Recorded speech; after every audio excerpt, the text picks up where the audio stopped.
স্থানীয় যে সরকার নির্বাচন হয়েছে, আমাদের সিদ্ধান্ত হয়েছে স্থানীয় সরকার নির্বাচনে আমরা অংশগ্রহণ করব ইনশাআল্লাহ।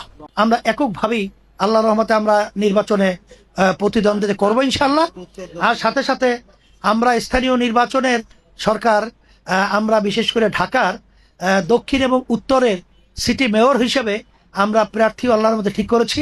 আজকে আপনাদের মাধ্যমে জাতিকে জানাতে চাই আর আমরা ঘোষণা করছি, আমাদের ঢাকা উত্তর সিটি কর্পোরেশন নির্বাচনে ইসলামী বাংলাদেশের মনোনীত প্রার্থী হিসাবে আতিকুর রহমান মুজাহিদ, কেন্দ্রীয় সভাপতি ইসলামী যুব আন্দোলন বাংলাদেশ, তাকে আমরা ঘোষণা করছি আতিকুর রহমান মুজাহিদ, আলহামদুলিল্লাহ।